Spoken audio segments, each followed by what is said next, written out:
দেখে না এটা তাহলে কত পেজটা আসছে, 76 পেজ, ঠিক আছে, পেজ নাম্বার 76।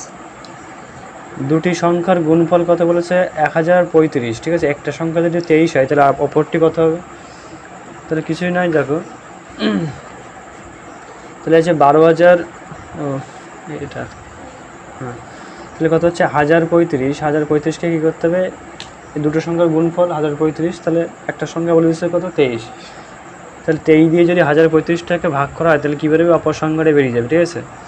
তাহলে কত আসে দেখো, 23 4 কত আসে 92, ঠিক আছে, বিয়োগ করলে কত আসে 115, ঠিক আছে, এবং 23 5 কত 115, তাহলে অন্য সংখ্যাটি হবে কত 45, ঠিক আছে। এবার দেখে নাও দুয়ের দাগ কী বলছে, দেখো দুয়ের দাগ বলছে, দেখো যে ক্রিকেট খেলার টিকিট কেনার জন্য 3টি সারিতে লোকেরা দাঁড়িয়েছে, 3টি সারিতে, ঠিক আছে, প্রতিটি সারিতে 4,830 জন, ঠিক আছে, প্রতিটি সারিতে। সেখান থেকে কি এতজন লোক চলে গেল, কতজন চলে গেছে তাহলে 2,539 জন লোক চলে গেল, ঠিক আছে। এখন এখন কতজন লাইনে দাঁড়িয়ে আছে, তাহলে প্রতি সারিতে যদি 4,830 জন থাকে তাহলে 3টি লাইন আছে বলেছে, তাহলে কী করতে হবে, তো দেখতে হবে কি, দেখো প্রথম সারিতে হবে, প্রথম সারিতে কী আছে, কী করেছিস এটা, তাহলে আমরা কী করবো, যে প্রতিটি সারিতে যদি 4,830 জন থাকে তাহলে 3টি সারি কী হবে, গুণ হবে, তাহলে টোটাল লোক বেড়ে যাচ্ছে কত, 14,490 জন বেড়ে যাচ্ছে, তাই তো। এবার কী বলেছে দেখো, যে সেখান থেকে 2,539 জন চলে গেছে, তাহলে কি, তাহলে দেখো 14,490 থেকে 2,539 জনটা বাদ দিতে হবে, দিলে কত যাচ্ছে 11,951 জন, তাহলে সেই লাইনে বা সেই যে 3টে লাইন মিলে এখন লোকের সংখ্যা কত আছে, 11,951 জন, বোঝা গেছে। 3 কী বলছে দেখো, দুটি সংখ্যার যোগফল যদি 224 কত হচ্ছে 2,420 হয়, ঠিক আছে, এবং বিয়োগফল কত হচ্ছে 1,224 হয়, তাহলে সংখ্যা দুটো কী কী, তাহলে এই অঙ্কটার নিয়মটা কী হবে, যে প্রথম সংখ্যাটি হবে এবং দ্বিতীয় সংখ্যাটির যোগফল। আচ্ছা দেখে না প্রথম সংখ্যাটা কী, তাহলে প্রথম সংখ্যাটা এখানে হেডিং করতে হবে, ঠিক আছে, হেডিং করে কী লিখবে, দুটি সংখ্যার যোগফল বাই 2, ঠিক আছে। তাহলে দুটি সংখ্যার যোগফল কী, প্রথম সংখ্যা কী আছে, দুটি সংখ্যার যোগফল কী কী আছে দেখো, একটা হচ্ছে 2420, তাহলে এই যে 2420 আর একটা হচ্ছে কত 1224, ঠিক আছে। তাহলে দুটো সংখ্যাকে যোগ করে 2 দিয়ে ভাগ করলে কী বেরোবে, প্রথম সংখ্যাটা পেয়ে যাবে বা বড় সংখ্যাটি পেয়ে যাবে। যদি বলতো বড় সংখ্যাটি কী, তাহলে কী করবে, এটি একই রকম, কিন্তু কী করবে, যোগ করে 2 দিয়ে ভাগ করলে কী বেরোবে, বড় সংখ্যাটি পেয়ে যাবে বা একটা সংখ্যা পেয়ে যাবে, ঠিক আছে। এবার দেখে নাও যোগটা এখানে করা আছে, দেখো যে 2420 এবং 1224কে যোগ করলে কত আসে 3644, 3644কে যদি 2 দিয়ে ভাগ করে তাহলে কত হচ্ছে 1822, তাহলে প্রথম সংখ্যাটি কত হবে 1822।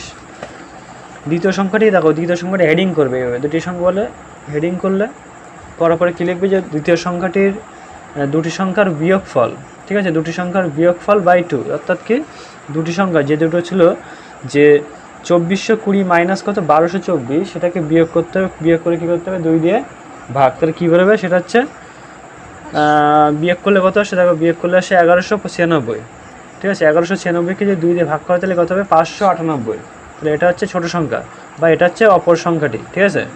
তো দুটো সংখ্যা পাওয়া গেল, তাহলে লিখতে হবে কি সংখ্যা দুটি হবে কত, তাহলে 1822 যেটা প্রথম সংখ্যা, দ্বিতীয় সংখ্যা হবে 598, খুব ভালো হয়েছে অঙ্কটা। চলো 4 দাগটা দেখে নাও, বলছে একটি চাকরির পরীক্ষার জন্য 50,125 জন প্রার্থী এসেছে, ঠিক আছে, এবং একটি ঘরে যদি 25 জন করে বসে তাহলে মোট কতগুলি ঘর আছে, তো কতগুলি ঘরে বসলো, ঠিক আছে।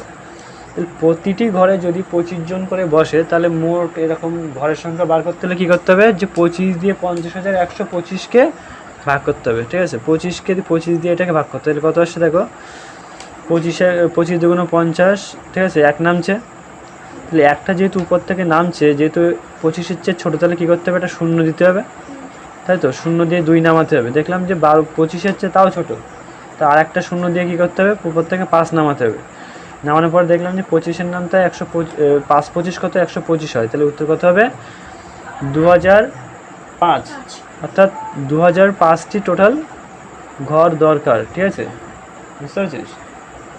তাহলে একমাত্র হবে, না হলে হবে না। তাহলে টোটাল 50,125 জনকে যদি বসাতে চাও, তাহলে কী করতে হবে তোমাকে? 2005টি ঘর দরকার, ঠিক আছে। 5 তাক দেখে না কী বলছে দেখো, বাবা ও ছেলের বর্তমান বয়সের সমষ্টি কত বলেছে? 60 বছর, ঠিক আছে। মানে বাবার বয়স এবং ছেলের বয়সের যোগফল, বাবার বয়স যদি 20 হয়, ছেলের বয়স যদি 10 হয়, তাহলে ওদের যোগফল কত হচ্ছে? 30। তো এরকমভাবে কি বাবা এবং ছেলের বয়সের সমষ্টি কত বলেছে? 60, ঠিক আছে। 15 বছর পরে তাদের বয়সের সমষ্টি কত হবে? তা দেখে নাও, বাবা ও ছেলের বর্তমান বয়সের সমষ্টি 60 বছর, তাহলে 15 বছর পরে তাদের বয়সের সমষ্টি কত হবে? তাহলে দেখো, বাবার বয়স যদি 15 বছর পরে, তাহলে কত হবে? 15 বছরই বাড়বে। তাহলে ছেলের বয়সও নিশ্চয় কমে থাকবে না, দাঁড়িয়ে থাকবে না, তাহলে কী হবে? ওর বয়স কী হবে? 15 বছরই বাড়বে। তার মানে দেখো, তাহলে 15 বছর পরে দুজনের বয়স, তাহলে দুজনের বয়স কত হবে? তাহলে টোটাল হবে কত? 30 বছর হবে না? হবে কি না? 15 বছর পরে বাবার এবং ছেলের বয়সের সমষ্টি কত হবে? তাহলে 30 বছর। তাহলে আগে কত ছিল? আগে ছিল 60 বছর, আর এখন 15 বছর পরে হবে কত? 30 বছর। তাহলে 15 বছর পরে তাদের বয়সের সমষ্টি কত হবে? তাহলে 60-এর সাথে 30 যোগ করলে কত হচ্ছে? 90 এত বছর। অর্থাৎ লিখতে হবে কি? অতএব 15 বছর পরে তাদের বয়সের সমষ্টি হবে কত? তাহলে 90 বছর। কোনো সমস্যা? তারপর দেখে নাও কী বলছে দেখো, শুভ্রা ও কী বলছে, শুভ্রা ও শুভ্রার মায়ের বর্তমান বয়সের সমষ্টি কত বলেছে? 50 বছর, ঠিক আছে। 10 বছর আগে তাদের বয়সের সমষ্টি কত ছিল? তা 10 বছর আগে কত ছিল হবে? কী করতে হবে বলো? এটা দেখে না, ওটা যেমন কি 10 বছর পরে বা 15 বছর পরে ছিল, তাহলে এটা হবে 10 বছর আগে, ঠিক আছে। তা দেখে নাও, শুভ্রা ও শুভ্রার মায়ের বর্তমান বয়সের সমষ্টি কত? তাহলে 50 বছর। 10 বছর আগে মানে কি? তাহলে 10 বছর আগে নিশ্চয়ই মায়ের বয়সে 10 বছর কম ছিল, প্লাস শুভ্রার বয়স যা ছিল তার থেকে 10 বছর কম ছিল, তাই তো? তাহলে আমরা কী করতে পারি? তাই একই রকমভাবে করবো কি, 10 × 2, তাহলে কত আসে? কত আসছে? তো তাদের দুজনের বয়সের সমষ্টি 10 বছর আগে বয়স তাহলে কত ছিল? তাহলে 10 × 2 সমান কত? 20 বছর। এখানে বছর লিখতে হবে, ঠিক আছে, 20 বছর। অতএব তাদের দুজনের 10 বছর আগের বয়সের সমষ্টি ছিল কত? তাহলে যেহেতু আগে বলেছে, তার জন্য কী করতে হবে? যে 20টা এসে এটাকে বাদ দিতে হবে। তাহলে 50 - 20 সমান কত হবে? 30 হবে। হ্যাঁ, তাহলে হচ্ছে শুভ্রা গেল। এবার দেখো 7 দাগটা দেখে নাও, বলছে দেখো, এক ব্যক্তির 6,000 টাকা ছিল, ঠিক আছে। এক ব্যক্তির 6,000 টাকা ছিল, তিনি 2,500 টাকা স্ত্রীকে এবং 10,500 টাকা পুত্রকে দিলেন, বাকি টাকা তিনি দান করলেন। তাহলে এক ব্যক্তির 60,000 টাকা ছিল, 60,000 বললাম তো। তাহলে এক ব্যক্তির 60,000 টাকা ছিল, সেই স্ত্রীকে দিয়েছে কত? 2500, এবং ছেলে মেয়েকে দিয়েছে কত? পুত্রকে দিয়েছে কত? 10,500। বাকি টাকা তিনি দান করলেন। তাহলে দেখো কী করছে, তাহলে যে টাকাটা দিয়েছে ছেলে এবং স্ত্রীকে, তো সে টাকাটা কী করতে হবে? যোগ করতে হবে। যোগ করে 60,000 টাকা থেকে বাদ দিলে কী পড়ে থাকবে? যে টাকাটা পড়ে থাকবে সেটা দান করেছে, তাই তো নাকি? তাহলে এখানে দেখো, তাহলে এখানে লিখবে, তো ছেলেকে দিয়েছে এত টাকা আর স্ত্রীকে দিয়েছে কত? এত টাকা। তা দুজনে পেয়েছে কত টাকা? 13,000 টাকা পেয়েছে, তাই তো? এবং এই 13,000 টাকা যদি 60,000 টাকা থেকে বাদ দেওয়া হয়, তাহলে যেটা পড়ে থাকবে কত? 47,000 টাকা পড়ে থাকবে। তাহলে তিনি এই টাকাটা কী করেছেন? দান করেছেন। বোঝা গেছে? 8 দাগটা দেখো কী বলছে। 8 দাগ বলছে দেখো, 1 এবং 10-এর মধ্যবর্তী মৌলিক সংখ্যাগুলির যোগফল নির্ণয় করো। 1 এবং 10-এর, ঠিক আছে। তো দেখো, 1 এবং 10-এর মধ্যবর্তী মৌলিক সংখ্যা বলেছে না, তাহলে 1 তো মৌলিক সংখ্যা না। মৌলিক সংখ্যা কী কী আছে? 2 আছে, 3 আছে, 4 হয় না, 5 আছে, 6 হয় না, 7 আছে, 8 হয় না, 9 হয় না, 10 হয় না। তাহলে আমার কি এইগুলোকে যোগ করতে হবে? তাহলে কত হচ্ছে? 2 + 5 আর 5 10 আর 7 কত? 17। তাহলে এত, অর্থাৎ 1 থেকে 10-এর মধ্যবর্তী মৌলিক সংখ্যাগুলির যোগফল তাহলে কত হচ্ছে? 17। কোনো সমস্যা নেই। এবার দেখে নাও 9 দাগ কী বলছে দেখো। 9 দাগ বলছে দেখো, যে একটি শ্রেণীর 42 জন শিশুর গড় বয়স কত বলেছে? 11 বছর। তাহলে 42 জনের গড় বয়স যদি 11 বছর হয়, মানে গড় বয়সটা কীরকম? গড় বয়সটা হচ্ছে যে কজন শিশুর সেই কজন বয়সের যোগ করে সেই কত দিয়ে ভাগ করতে হবে। মানে কীরকম, মানে দেখো একটু এক্সাম্পল হিসেবে যদি করে হয় তাহলে কেমন হবে, অন্য একটা খাতা দাও। যদি উদাহরণ হিসেবে বলা হয় তাহলে কেমন হবে দেখো, যদি বলা হয় যে 5 জনের, যদি বলা হয় প্রথম জনের বয়স কত 10 বছর, দ্বিতীয় জনের বয়স কত 15 বছর, তৃতীয় জনের বয়স কত 8 বছর, চতুর্থ জনের বয়স মনে করা হচ্ছে 12 বছর, ঠিক আছে, আর পঞ্চম জনের বয়স মনে করো কত 10 বছর।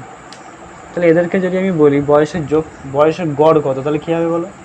তাই দেখো 10 আর 15 কত হচ্ছে 25, 25 8 5 13 মানে 33, 33 আর কত হচ্ছে এখানে 12 মানে 45, 45 আর 10 কত 55। তাহলে কত এদের বয়সের যোগফল কত হচ্ছে, তাহলে 10 যোগ 15 যোগ 8 যোগ 12 যোগ 10, তাহলে টোটাল যোগফল কত হচ্ছে 55 বছর। যদি বলা হয় সমষ্টি কত, তাহলে কী করতে হবে দেখো, এই 5 জনের বয়সে যোগ করে যত হয়েছিল সেটাকে কী করতে হবে 5 দিয়ে ভাগ করতে, তাহলে কত হচ্ছে সমষ্টি 11 বছর, তাই তো। এই সমষ্টি হচ্ছে 5 জনের গড় বয়স, তাহলে কত হচ্ছে 11 বছর, বোঝা গেছে। তাহলে এই মূলত গড়টা এইভাবে নির্ণয় করতে হয় যে টোটাল যতজন থাকবে তাদের সংখ্যাগুলিকে যোগ করে সেই কটা দিয়েই ভাগ করতে হবে, তাহলে কী বেরোবে গড় বেরিয়ে যাবে, ঠিক আছে। তাই এটা হচ্ছে গড়। এরকমভাবে দেখো এখানে বলেছে দেখো একটি শ্রেণীতে 42 জন শিশুর গড় বয়স কত বলেছে 11 বছর। তাহলে 42 জন শিশুর যে শিশু আছে তাদের বয়সের নিশ্চয়ই যোগ করে কি করেছে 42 দিয়ে ভাগ করেছে, তাহলে সেটা হচ্ছে কত বেরিয়ে এসছে 11 বছর। তাহলে সমষ্টি কত হবে, তাহলে দেখো যোগ এখানে তাহলে কী করতে হবে দেখো, তাহলে এই 11 দিয়ে যদি 42কে কী করা হয় গুণ করা হয়, তাহলে কী বেরোবে টোটাল বয়স বেরিয়ে যাবে 42 জনের যে বয়সের সমষ্টি মানে টোটাল বয়সটাদের বেরিয়ে যাবে, ঠিক আছে। তাহলে 42কে 11 দিয়ে গুণ করলে কত আসে বলো 462, গুণ করতে পারবে সবাই, ঠিক আছে। তাহলে তাদের বয়সের সমষ্টি কত হবে 462, এত বছর, বোঝা গেছে। এবার দেখে নাও 10-এর দাগ কী বলছে দেখো, 10-এর দাগ বলছে দেখো যে একটি সেনাদলে কী বলছে দেখো যে 2580 জনকে একটি জায়গায় প্রশিক্ষণে পাঠানো হলো। কতজনকে পাঠানো হয়েছে 2580 জন, আর এক জায়গায় পাঠানো হয়েছে থেকে এবার দেখো 1270 জন আর অন্য এক জায়গায় প্রশিক্ষণে পাঠানো হলো। বাকি এতজনকে পরের প্রশিক্ষণে পাঠানো হবে। ওই সৈন্যদলে মোট সৈন্য সংখ্যা কত, তাহলে মোট বলেছেন, তাহলে কী করতে হবে এইগুলোকে জাস্ট যোগ করে দাও, তাই তো। তাহলে যোগ করে দেওয়া কত আসে 8,2580 এবং 1200 কত 70, তাহলে যোগ করলে কত 0 0 0 8 7 15 5 আর 5 7 5 কত 5 আর 2 7 আর 8, আর এখানে কত 4 2 10 আর 11, তাহলে কত হচ্ছে 11,850। তাহলে এখানে উত্তর কত হবে ওই সৈন্যদলে মোট সৈন্য সংখ্যা আছে কত 11,850 জন, ঠিক আছে।